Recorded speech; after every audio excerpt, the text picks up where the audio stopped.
Before the voices of today, before the footsteps that now fill these corridors, there was a beginning. 30 years ago, this house was not yet filled with routines, timetables, or familiar faces.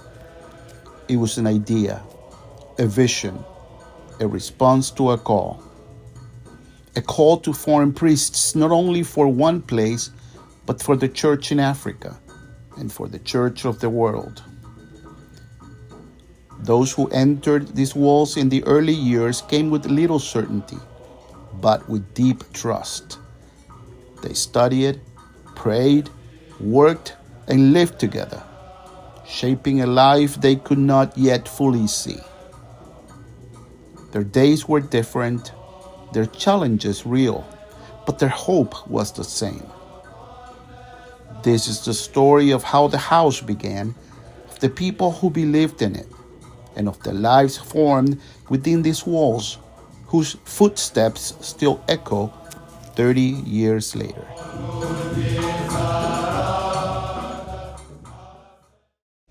It was decided at the 1983 Assembly that there would be an expansion of the society to include people from different African countries, from Asia and India. And following on that decision, the first houses of formation were opened in West Africa, and then 30 years ago it was decided that the SMA would come to East Africa. The SMA came to Nairobi in 1992, and when the British province opened the house in Jericho Parish, we began to work there, and the Superior General at the time, Father Patrick Harrington, decided that it was time to open a mission house of formation in East Africa, having already opened a house in Ibadan and in Nyama for theology students of the SMA. And in 1992, Father Harrington asked Father Ted to begin to try to recruit and to look for a site for SMA House. Bishop Harrington was very instrumental in the establishment of the house. The idea came from him, knowing the reality, the opportunities here in Kenya in terms of formation. Many congregations coming together to establish a consortium to give missionary-focused training to their members. That was what inspired him, the opportunity, and he forwarded the idea to establish the house, and he really worked for its realization. And the SMA in general, international, came to embrace the project with time by supporting the construction. Bishop Harrington also looked for funds with the collaboration of Father Patrick Divine, who was the regional superior at that time. So there have been, Bishop Harrington was instrumental in the project, but many other confreres and the generalate also joined hands in hands to make this house be established. It started first in Nairobi Dam, and then Father Ted Hayden from the American province, who was that time a lecturer in the Catholic Institute of Higher Education, which is now COIA, the Catholic University of Eastern Africa. He was asked to build the house, or he supervised the building of the house, and the students moved. And I think the first students who moved were Father Tadeus, were the first students who moved from Nairobi Dam into the new building. Then the house was opened in November, and Father John O'Mahony was appointed as director. Father Billy Foley, who had just come from Lagos, came in to work with him for a little while, and Father Clark Yates remained on in the house as spiritual director. And Brother Paddy Down, a brother from the Irish province, who had been working with them already and living in the house in number 110 in Nairobi Bank, and the new intake of students, which consisted of 3 students two from India and 1 from Poland, and they moved into the house as theology students, along with 5 or 6 Kenyan Tanzanian students, because the house for philosophy students was here also, and the philosophy students were going to come from Tanzania and from Kenya, and they were accommodated for their studies in the Consolata Seminary, which is nearby, and the theology students were being educated in Sunday theology in the theology that had been recently opened called Tangaza College. The president of Tangaza College at that time was Father Aylward Shorter, the White Fathers.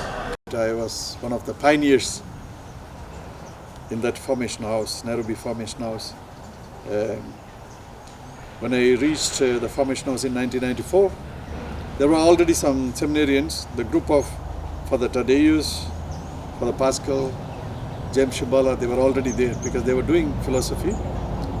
After finishing my stage in Ghana, I came straight to Kenya. When I came to the house also, I have seen these young men, Pascal, Thaddeus, that group. They looked at me, one after the other. They saw me and they were running. And I was wondering why can't they come and they greet me and they welcome me? So later on, I discovered that they thought that I am one of the businessmen from town, because they have seen only the Indian men who are businessmen in town. So they couldn't believe that one seminarian has come from India. So that was the reason. So later on, I was received in the community, started my life there.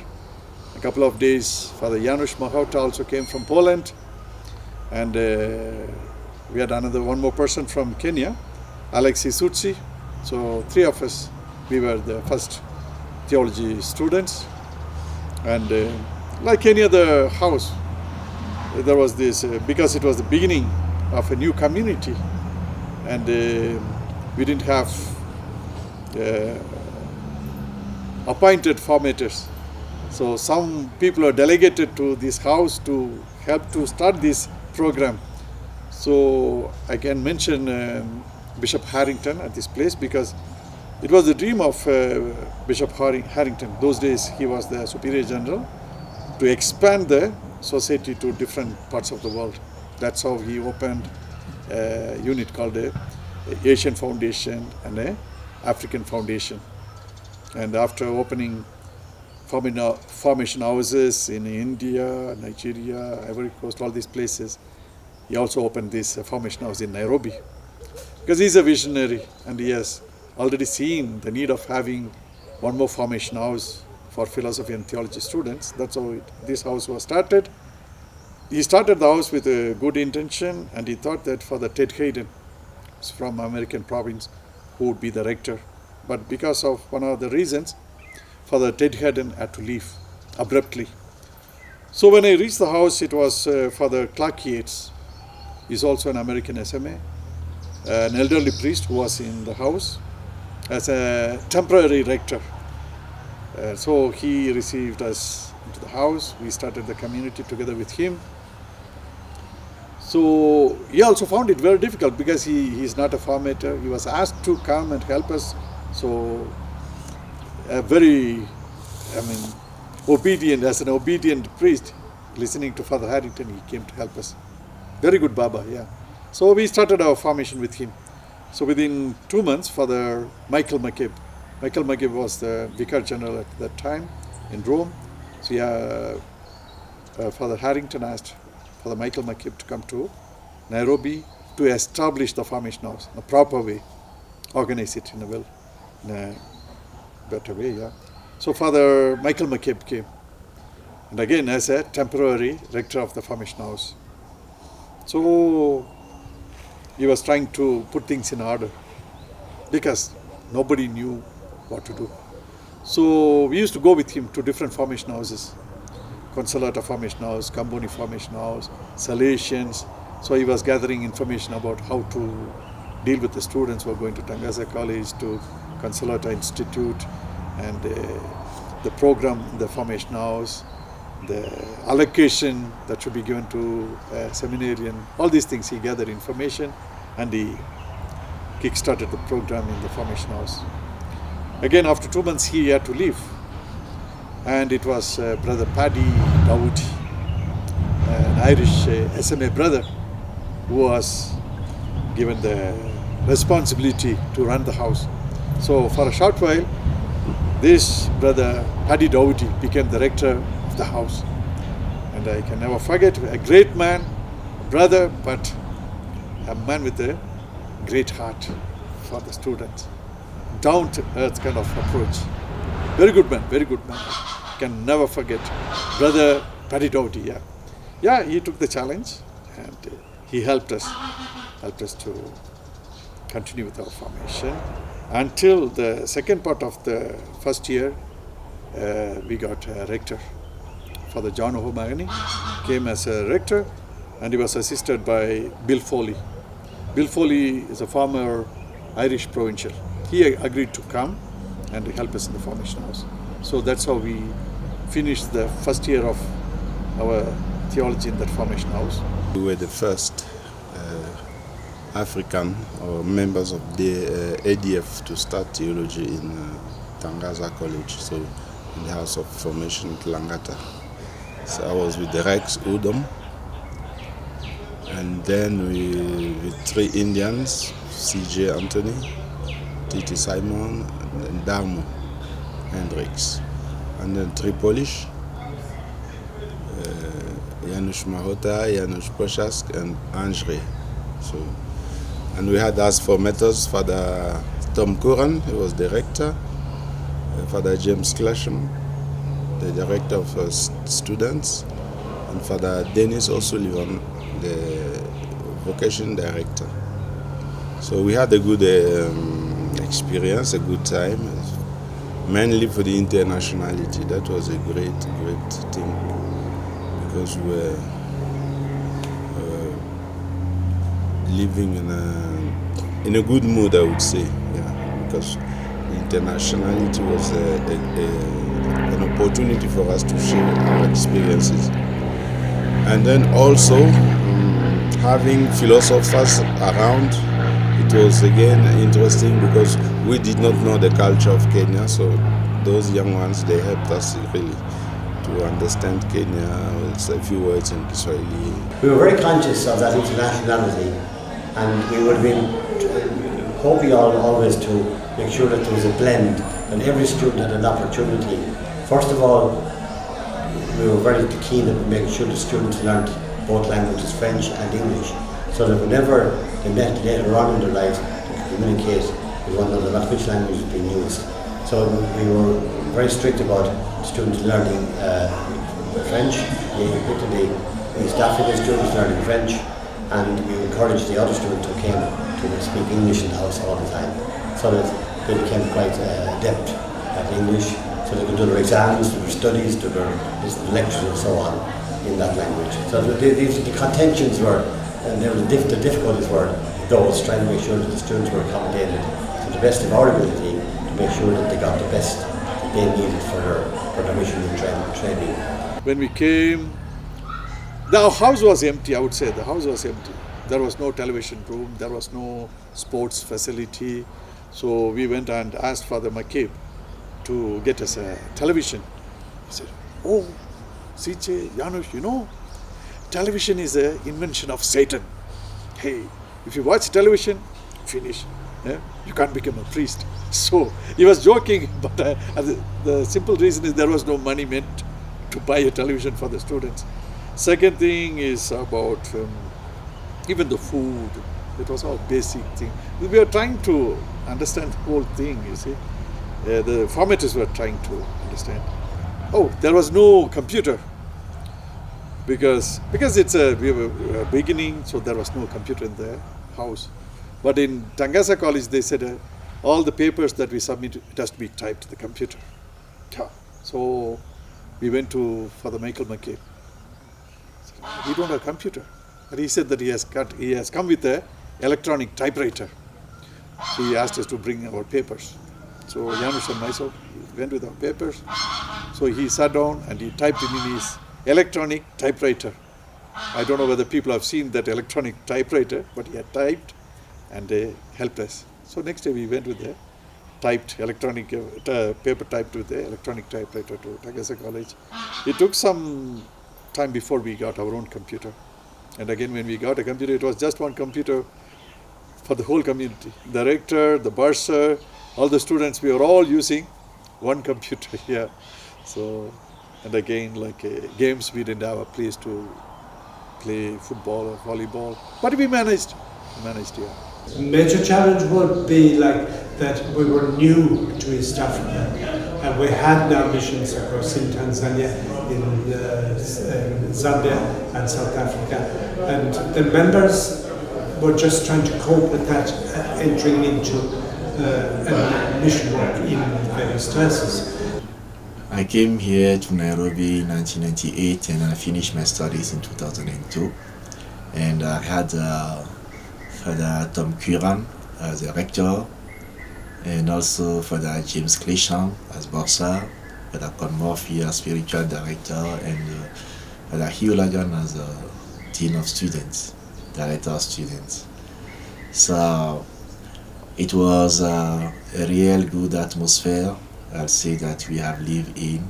There are sometimes some misunderstanding or difficulties we can have with our formators, but we always learn to trash our difficulties, our differences through regular meetings that we used to have with the staff, and by the end of the day we always understand each other. And I was happy that the team that we had before, they were very understandable,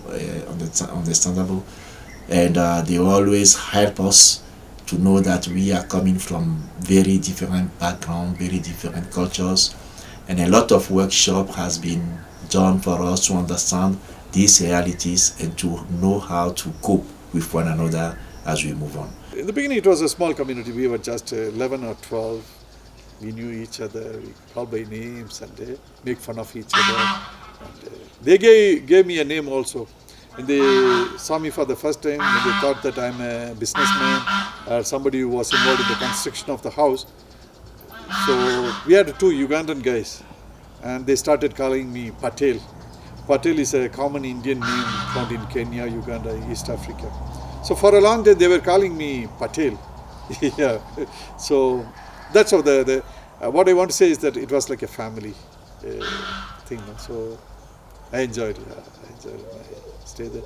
Later on, once the formators came, everything got settled. The life became even better. Yeah, it became better with its own challenges. Yeah.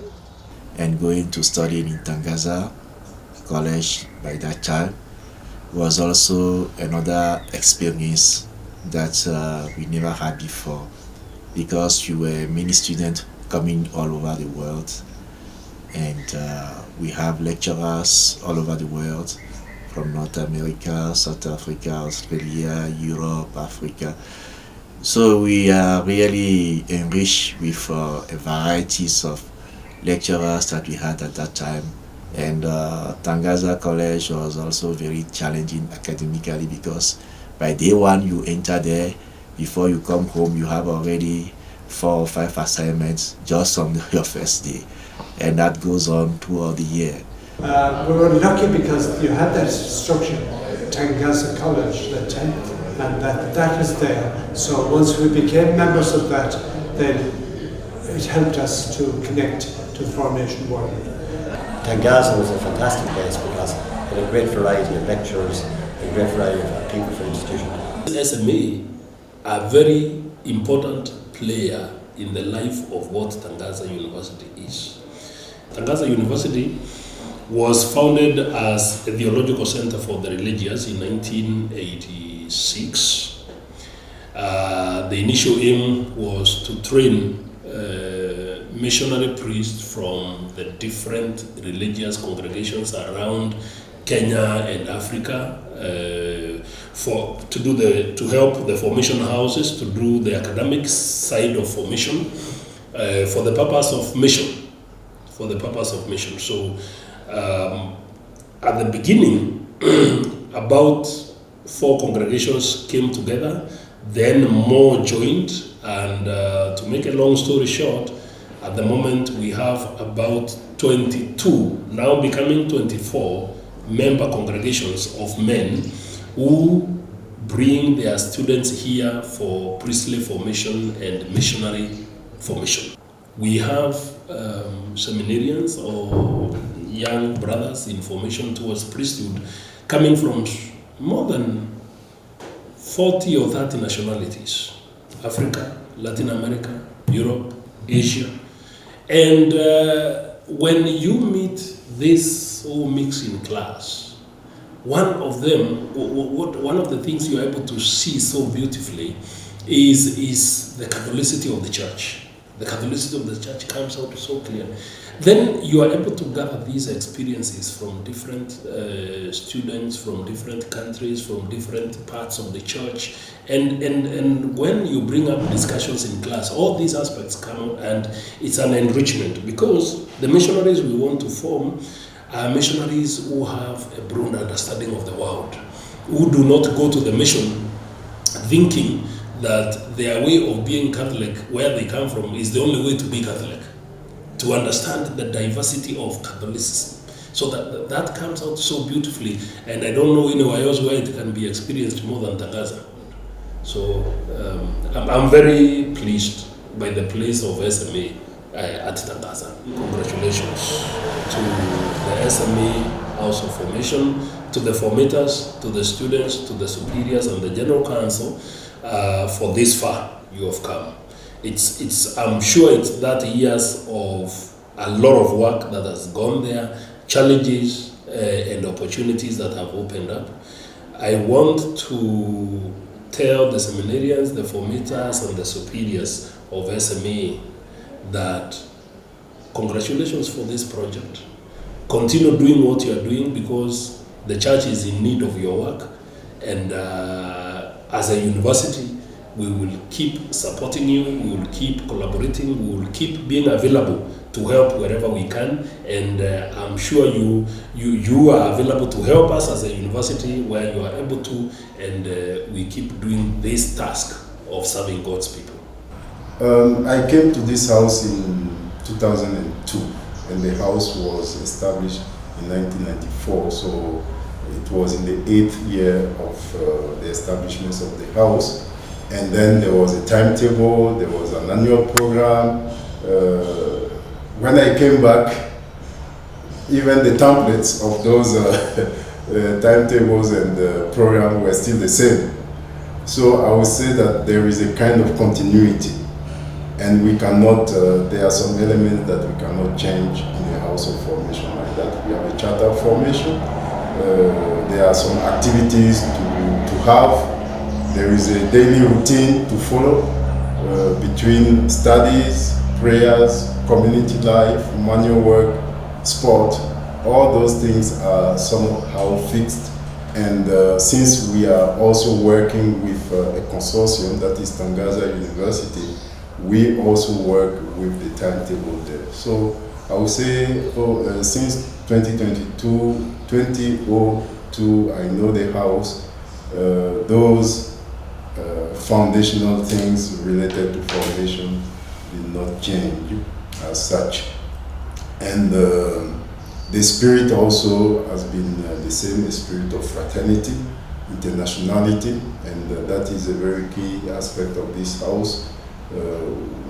We have brothers from Kenya, Tanzania for philosophy, then members, seminarians coming from all the units of the society. We have had brothers from Poland, from the US, from India, from Philippines now. So the internationality of the house has been kept. There are also some aspects of the house that have evolved, because we have to adjust to the needs of the time. So since I've been here, we have made few adjustments to see how to organize the life in this house that will be more conducive for the student in terms of the daily activities, but also giving them time to renew themselves, to be more responsive, because we all know a house of formation, the program is so tight that after some weeks, people can be worn out. They can be a kind of fatigue. So we have made few adjustments in the timetable, in order to respond to that, to care for the holistic wellness of all the members in the house. I would thank those who birthed the vision of this house, those who saw that there was hope for the Society of African Missions and that our founders' work will continue because of their willingness, because of also the African project that was still new at the time. And I would thank them for being courageous enough to hope for the best for Africa and for the Society of African Missions. And for those who have passed, we continue to pray for them. 30 years later, we look back at the past with gratitude for Father Tom Kuna, Father John Don, the first African formators, Father Alois Kituba, Father Albert, and many more who have come, to thank them for what they have done in this house. They have set a foundation. We are just working on it. We are benefiting from what they have done. So we are really grateful for their dedication. They believed in us and they gave us the opportunity to discern our vocation, to accompany us, and to be the SMAs that we are today. So we are really grateful.